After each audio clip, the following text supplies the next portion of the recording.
All right, well, it's the top of the hour, so we'll kind of just dive right in and get to what you came for today. So we want to first say thank you, everyone, for joining us. We're really excited to shed some light into 3 ways to get more customer responses. We really appreciate you taking the time out of your day and, in general, also being part of Thumbtack. So thank you for being with us and learning more. Some quick housekeeping before we dive into the actual presentation. So as you saw in the invite, we'll be here for about 45 minutes total today.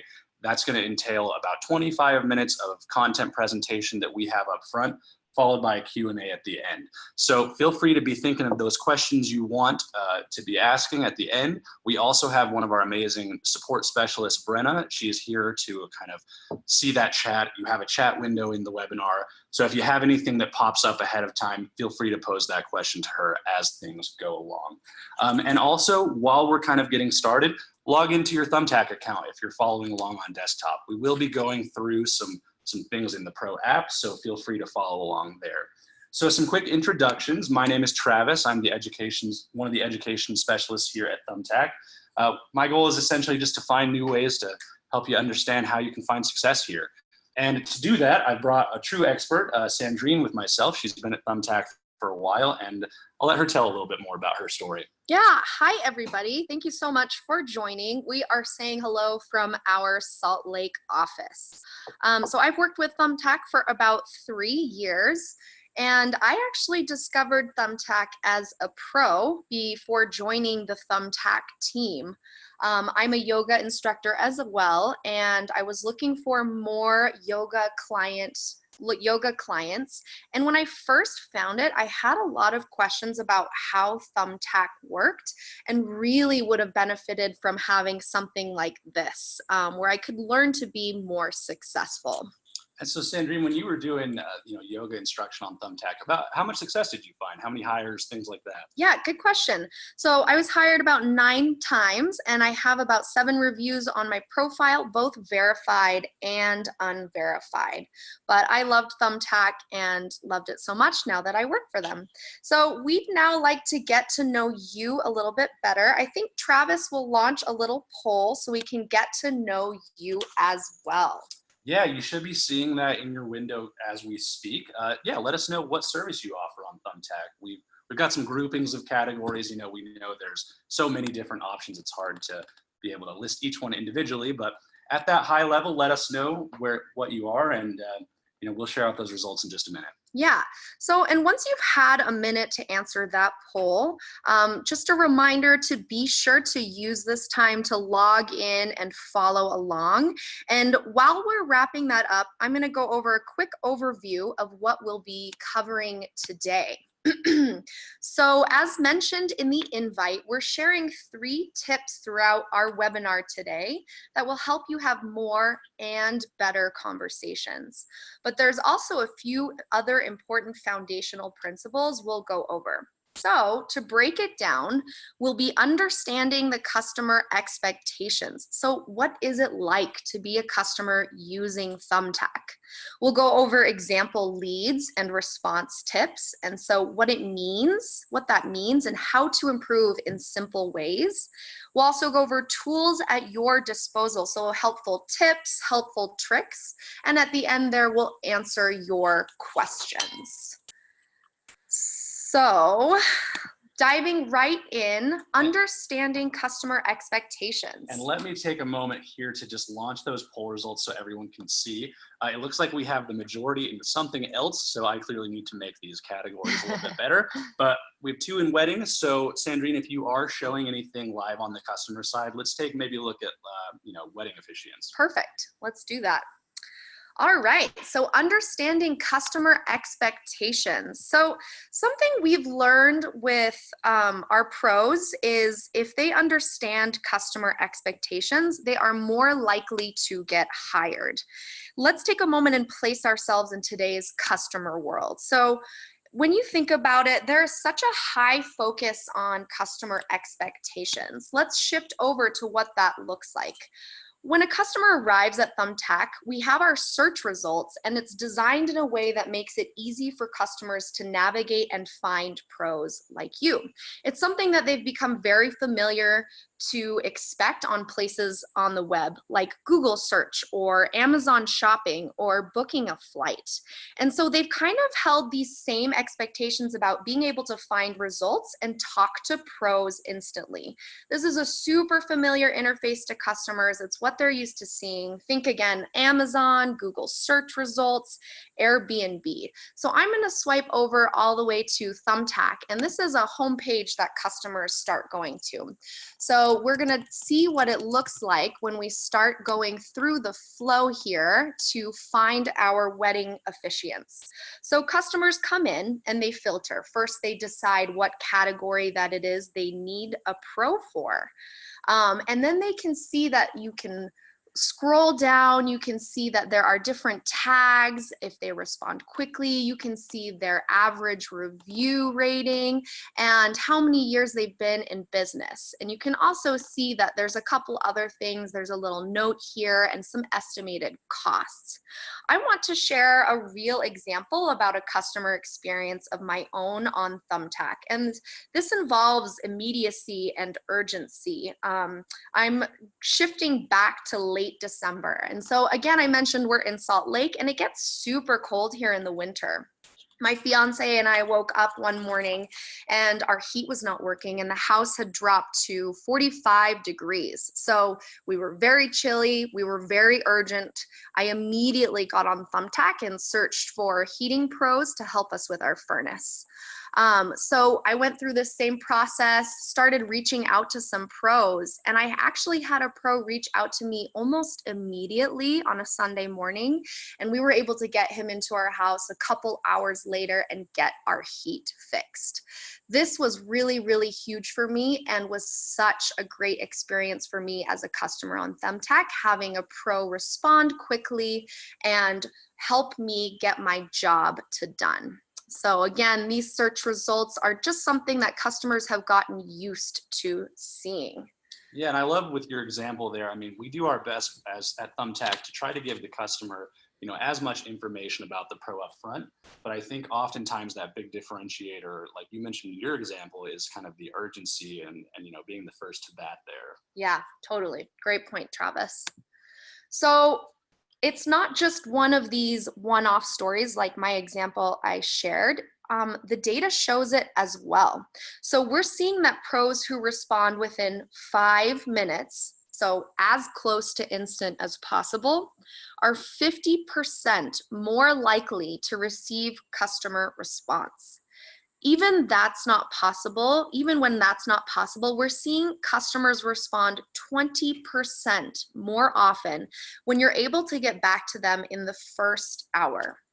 So 5 minutes is obviously not possible all the time. So let's take a look at a real example of one of our pros who was able to make a real change to their response time and the impact that that had for them. So here we have our case study. We have SGS Catering and Private Chef Services, LLC. They are a wedding and event catering business on Thumbtack that recently had a call with one of our success specialists here at Thumbtack. And in that call, the success specialist identified that the response time was one of the key things that this pro could work on to find more success. They already had a really great profile. So they had lots of reviews, robust photos, etc., but their response time was lacking. So before, their average response time was greater than 48 hours. So think 2 days. That's 2 days of a customer waiting to hear back from a pro. So they worked really, really hard and they dropped their average to under an hour, which is really, really incredible. And by making this really simple change, this one simple change, they've seen their conversation rate with customers go from 25% to around 80%. So this is increasing their return on investment, their ROI, and success rate dramatically. And this is just one example. There are countless other stories where this one change has been able to turn a pro's business completely around. So keep that in mind as we move forward. Now this leads us to our first tip, and it's to set a goal to respond to new leads within X amount of hours. So we intentionally want to leave this goal up to you. Since your response time is obviously dependent on your specific business situation, but it is important to set the goal and to target as quick a response time as possible without sacrificing response quality. And we will go into this a little bit later. Yeah, I really like what you mentioned there. I mean, we don't want to try to set a goal arbitrarily. Obviously, this is going to be really custom to each of your unique businesses, but it's important that you have it. So fill in the blank, what is the reasonable amount of hours that, I expect to be able to hit consistently. If you are looking for a baseline, we recommend, at minimum set a goal to respond to new leads within at least those first 4 hours. We see that customer behavior is still, they're still really interested. The project's still on top of mind. The more you can shorten that, the better, but that might be, a baseline to start from. Yeah, great call. So now we want to take this time to go over our insights report. And this is where you can find where you're currently at. So you can use this time to take a look and we can see and set a new goal from there. So I'm going to switch back over to the product here and I'm going to log into my account here. So when you log into Thumbtack, it takes you to your inbox.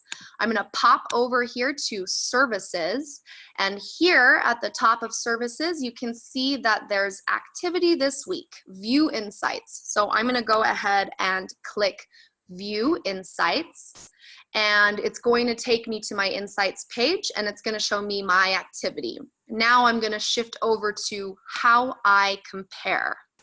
Really quickly, I just want to remind you to keep in mind that I'm not active. I've actually been dormant for a little bit, but I want to show you how you can see where you compare.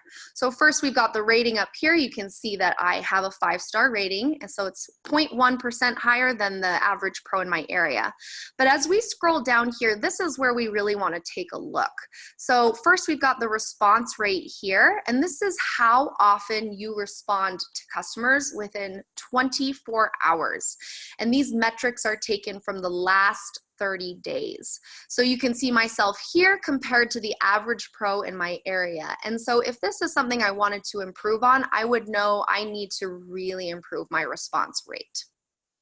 Below that, we have the response time. So this is how quickly you respond to customers on average. And again, this is the last 30 days. This is a really great place to set a goal for yourself about how quickly you're going to respond to new leads. So take some time, look at the average pro in your area and see if you can increase your response time to be above that average pro. Yeah, and I think that's such an interesting example in the market you showed here. I mean, if the average yoga instructor is getting back to customers in our area in 18 hours, 4 hours puts you miles ahead. So yes, absolutely. Always take a look relative to the competition there. Yeah, great call. All right, heading back over here, this will lead us into our second tip here. So example leads and response tips. So now we are responding to prospective customers quickly. It's also important that the content of our responses gives us the best chance of winning the job. So let's switch gears a little bit and take a look at some specific response tips in the context of example leads. So response quality matters almost as much as response speed. So this at the top here, this JD, this is a customer, and the customer is asking the pro, hey, when are you available? And I'm going to share with you some real responses we've seen from pros when they've gotten this question. So imagine a prospective customer, James, reaching out with a question about your availability. Our first example here, we see, you can see it on my calendar. Okay, so at first it technically answers the question, but it's a little short, it's a little rude, it's not really the best customer experience. The next example we have is, hey, call me, 801-555-0121. This doesn't address their question at all. The pro may think that they're giving them information, but it's not answering the customer's question. The third example here we have is, Anytime. So very short, very succinct, and super vague, and it doesn't give next steps. So technically, yes, it is answering the question, but it's not allowing the conversation to move forward. And the fourth example we have here is, hi James, I am available early this afternoon. I'd love to discuss your project in more detail. What's a good number to reach you at? So the fourth does some great things and gives them a clear way forward.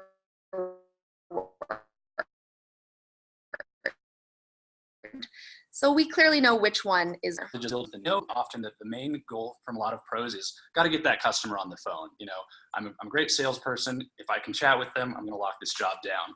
And I love how these two examples, you know, call me or asking about their phone number, they both have that same goal, but the second one really does a lot of helping that customer understand that they are heard, and you're still getting them on the phone at the end. So there's two approaches, and you know, one is just infinitely more effective. Absolutely. And if all these messages came in around the same time, it's no question which the customer would be more likely to engage with.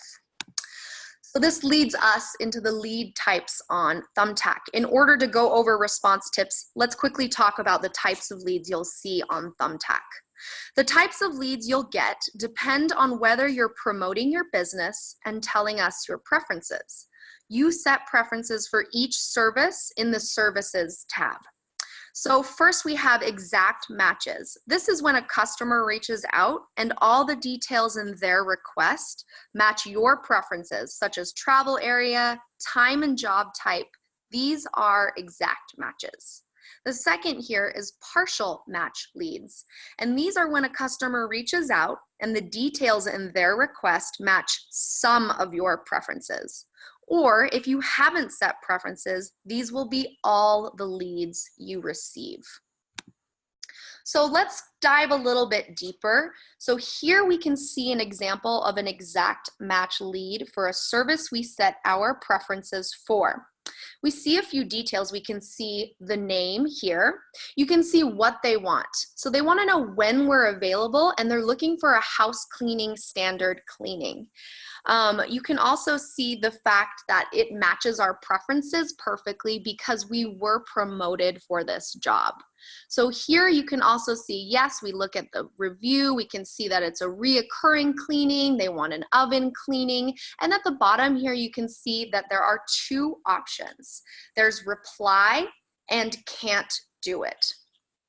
And so you want to really take note of what is shown in the lead. You want to address the name and the reason they reached out. Hey, Andrew, I'll let you know when we're available for your house cleaning. Also mention other project details. We are happy to do oven cleaning, and provide them with specific next steps. So this brings us to our second overall tip, which is personalize your response to the customer. Always personalize your response to the customer. Be sure to strike a balance between providing them the info they're looking for and describing your business as a good fit. Ask yourself, am I truly getting to the core of why they reached out to me? Do I give them next steps they need to know what to do from here? So let's take a look at our second example, which is a partial match lead. You can see that at a glance here, things are very similar. And of course, we want to keep our eyes out for the same things as before. So we're looking for their name, what info they're looking for, and etc. So here, this customer, Joe, has actually reached out with a customized message saying that they need a report cost basis on stock that was sold on tax return. And you can see it's for individual tax preparation. You can see where it is and a few more of the info here. And as you scroll down here, you can see that it says not yet paid. But the same things are true. So the customer name is up top. We have the customer message, and there's still an action we need to take at the bottom. What's different about this lead is instead of reply or can't do it, we can see that it says accept or decline. So why does this one have that option? What does accepting and declining do? Accepting and declining is an important thing to mention because this brings us to our overall third tip. don't let any lead go ignored. So if you think back to that example we were just seeing, it can be really common when we see these partial matches to just ignore or archive them. But declining is free, and it helps you in a number of ways. It lets us know you're responsive and active on Thumbtack, and as such, we can boost in search results. This will help you get in front of more customers and have more potential jobs to win. Yeah, I think that's such an important point. You know, it might seem counterintuitive that, hey, declining a lead actually helps me have more conversations, but that's kind of that key factor of you know, we're able to know that you're providing great customer experiences. We can then kind of give you that boost in ranking, get seen more often. So it just helps more and more customers kind of arrive on your doorstep, so to say. Absolutely. So I'm going to go back to that first example and show you the reply and can't do it. You are again still going to want to hit one of these, whether you can or can't do it. The same goes for here. You want to either accept or decline because this will play into your response time. So let's put these all together here. And these are what we've covered so far. So response best practices. You want to call the customer by name. You want to also address the reason they reached out. There really is no reason to not answer a specific question that the customer may be asking you. You're going to want to remember to reference the content of their message, speak to what you can or cannot do, provide them with specific next steps. This will help the conversation keep going.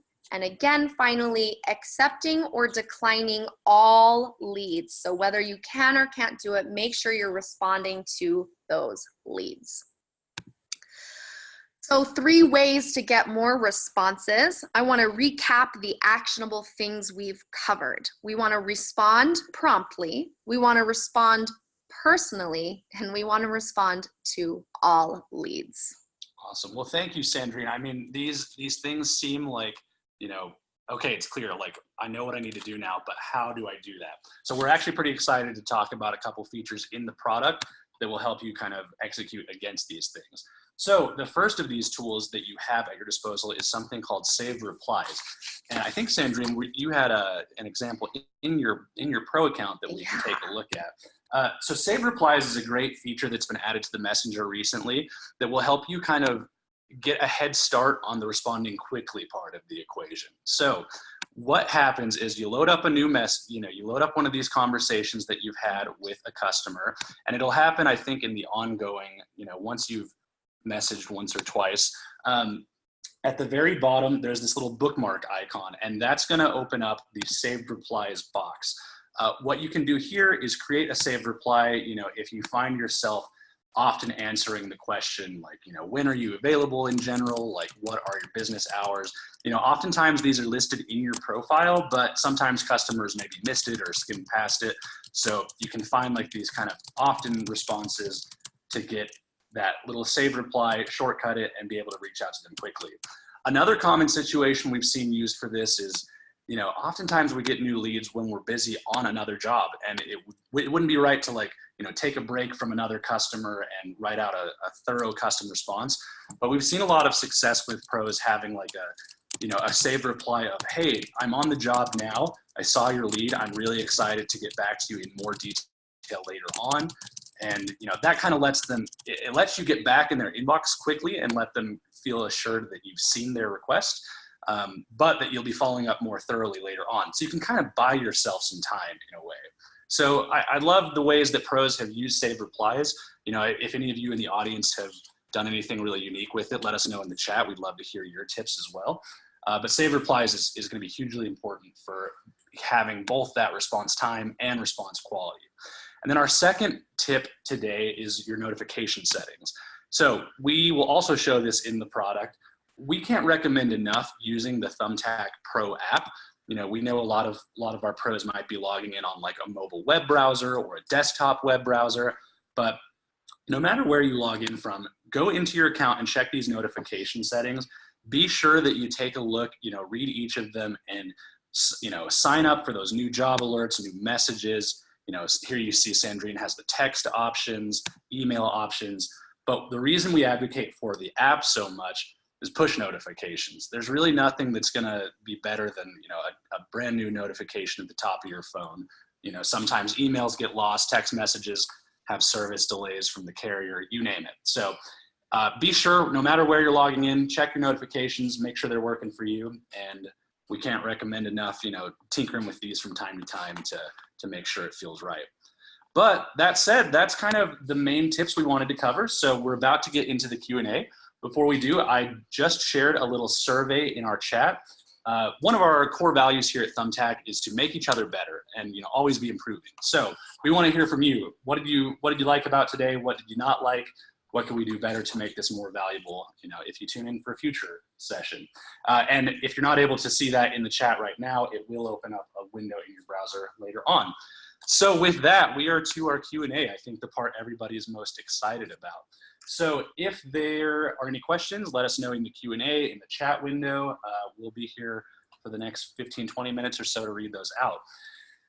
We have a question from Rhett. Can the notification sound be changed? And I think I'll try to take a stab at that one. I don't believe Thumbtack has any sort of setting where we can change the sound, because that's handled at the device level. So I would just recommend checking your phone's manufacturer, FAQ, or anything like that. But it's not something that our product can influence. Natalie has a question. I get text leads when customers reach out directly, but how do I change my push notifications to receive a text when any lead comes in? That's a great question. So let's take a look maybe back at those notification settings. When you say any lead, I think sometimes there is also a little bit of a misperception about getting those notifications about leads when it concerns the jobs tab. And Natalie, let us know if this isn't kind of answering your question. Sandrine, can you take us to jobs? So for those of you that have been with Thumbtack for a while, some things have changed in the ways that we get leads and that we interact with customers. And pros sometimes think like, hey, I'd like notifications when new jobs appear in the jobs tab.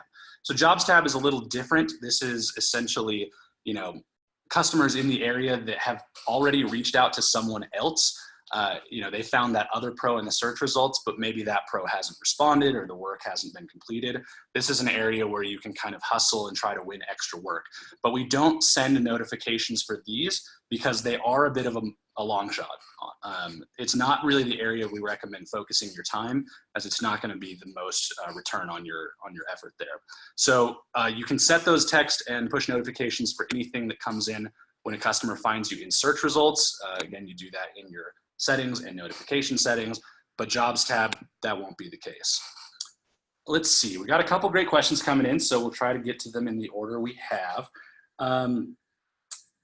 Let's see, Ruth asked, I have dates blocked out on my calendar, but still am asked by couples for some of those, paying for their request. Is there a way to correct that? Yeah, so Ruth, there is a great new calendar and availability tool that we have for you. And here is where you can block off, well, first the calendar availability, you can say what days you work, how far in advance you like customers to book, and your time zone. However, if you go into the top right corner and you click on calendar right there underneath your name, here we have our weekly calendar pulled up, and this is where you'll be able to block off and customize your calendar about when you're available, when you're blocked, and when you're on a job.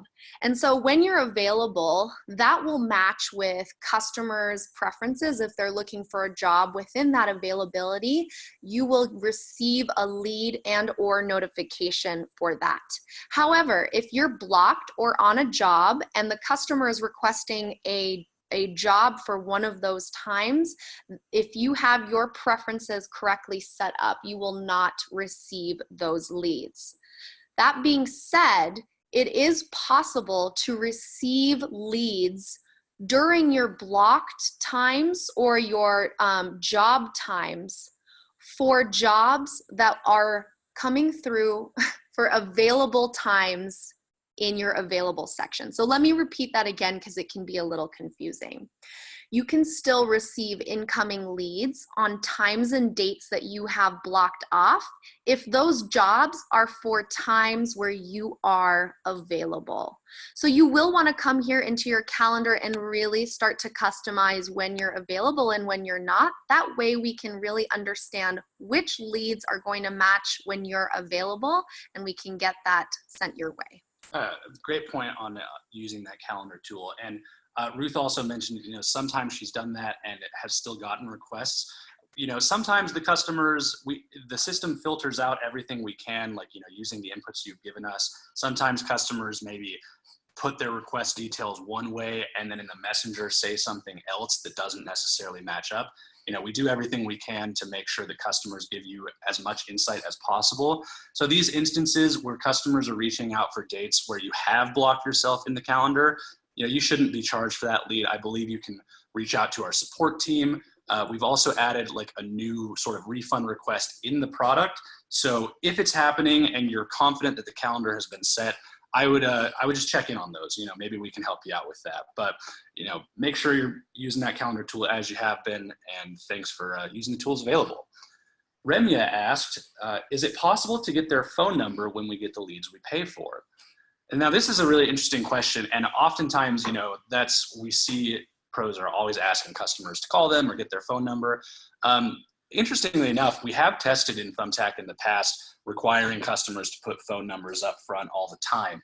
What we found was very frequently, that was just, those customers never submitted a job request at that point.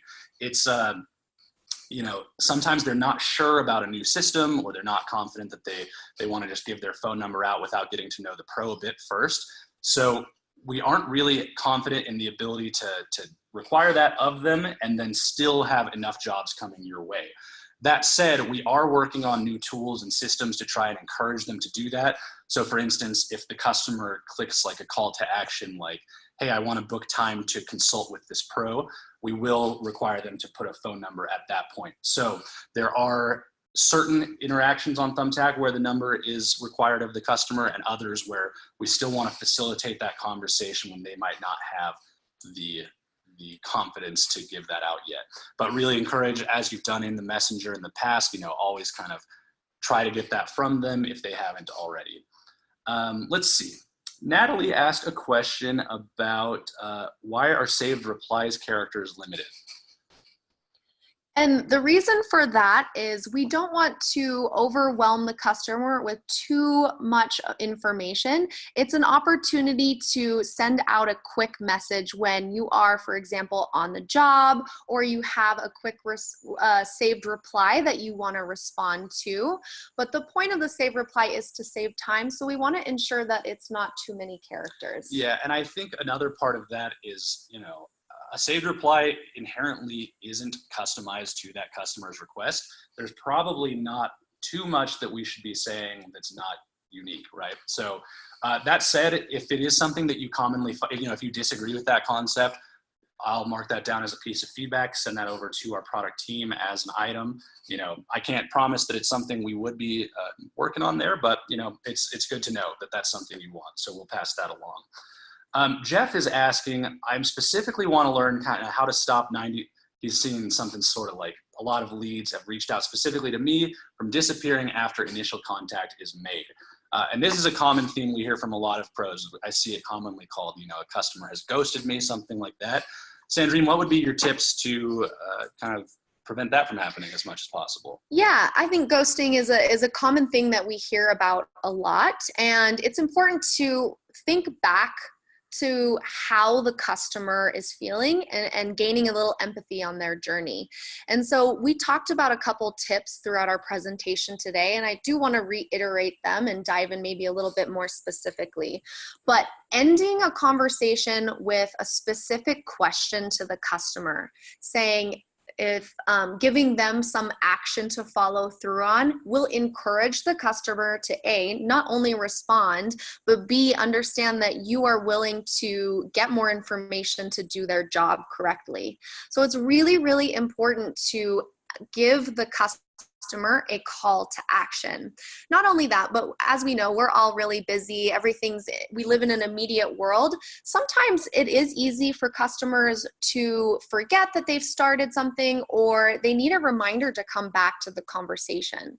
So if you were the last one to have something said within your conversation, or the customer never replied to your question, there's definitely nothing wrong with following up again, saying, hey John, do you still need to get your furnace fixed? So it's totally fine to follow up with the customer, and not only that, it encourages them and shows them that you are really interested in getting the job done. Yeah, and not only are there things that we, as pros, you can do, like getting that first response quicker, or reminders, or specific call to actions for the customer, but we want to just also reiterate, these customers being more intentful and being sure to encourage them to engage in conversation with you is high on our priorities at Thumbtack. We know it's something that can be frustrating, and we want to encourage their extra behavior and participation as well. So it's something high on our product priorities. We're finding new ways to kind of encourage them to interact. And one of those big things is encouraging customers to use the Thumbtack customer app. So we always will be trying to decrease the instances where you're seeing that occur, but I do love the tips Sandrine has given to, deal with it and recover those where possible. Let's see, we've got a couple other questions. We are running low, so, feel free to ask some new questions in that chat. We do a second piece of, please do provide that feedback about increasing the saved replies. What else? Let's see if anything has come in through the email. Rhett asks, is it possible to not just send a price when replying in the job section? I believe, Rhett, the answer, unfortunately, is no. It is just sending out that price estimate in the jobs tab. Again, that is the area where customers have already reached out to other pros. They haven't really initiated that message with you yet. So I think the best way to do, to try to hustle for those extra jobs there is just actually to kind of make sure your profile says everything that you want them to know. A little bit about, here's how I may work, here's what the process looks like. This is sort of, letting them kind of choose from the messages that they get, rather than being overwhelmed with a lot of messages from people that they just frankly haven't gotten to know yet. But messaging there, again, with feedback, that's something we can pass along as well, and evaluate what may happen. Specifically, actually, next week, we are hosting a webinar on the feedback process at Thumbtack. It'll be the same day and time next Thursday. In the follow-up from today's session, I'll send an invite link to that as well, if anyone's curious in learning kind of how feedback is gathered and collected and how decisions are made on what to work on in product. So yeah, we want to let you know that feedback isn't just kind of heard and put in a black box, but what happens at that point. So thank you for that question, Rhett. Well, with that, it looks like that's the total of the questions we've been getting. So Sandrine, what should everybody in the audience do next? Yeah, great question. First, thanks everybody for joining us today. We encourage you to start applying these tips. So remember those 3 takeaways that we talked about: responding quickly, responding promptly, and respond to all leads. There are also 2 other areas that you can join. We'd love for you to join our community forum, which is community.thumbtack.com. And it's the same login credentials you use for your pro login. Here you can find other pro stories where pros share what's working for them, what's not working for them. And we also have community team members from the Thumbtack side in their moderating, where you can answer or ask questions and get those answered. Another great tip would be our help center, so help.thumbtack.com. There you'll be able to find a lot of tips that we talked about today and upcoming webinars, as well as our follow-up that will happen after today's webinar. And before we end, we did have one last question from Susan come in. I'll answer really quickly. Sometimes I get an email alert about new customers, and it will say, customer contacted 3 pros or something like that. How does that happen? So in that search result, the customer picked the pro they were most interested in. Sometimes we do see customers picking multiple pros to reach out to and try to kind of get estimates or conversations going about what the working process would be like. So we want to give you as much information about the competition. Has this customer just contacted me? Have they contacted multiple people? So you're well informed and educated about the potential competition there. And then as far as getting to the top of search results, it's things like Sandrine covered today. I mean, responding quickly and often to customers, having a great profile, having great reviews, all the sort of signals that let customers know that you're going to be an engaged and quality pro for them. Those are the things that also influence that ranking. So ranking is something I would second the Help Center. We have great articles on the specific factors that go into it if you want to learn a bit more about that in depth. But great question. Thank you, Susan. And with that, I think that's all we've got today. So thank you for taking the time to be with us. We will send out a recording of today's session over the next few days. So keep an eye on your inbox if you want to review anything we've covered. And we really appreciate your time. Again, please, I would just love to take a moment to plug that survey. Let us know what we can do better or what you liked about this one. And we're excited to see what you do. Yeah. So thanks for being with us. Thank you. Have a great day.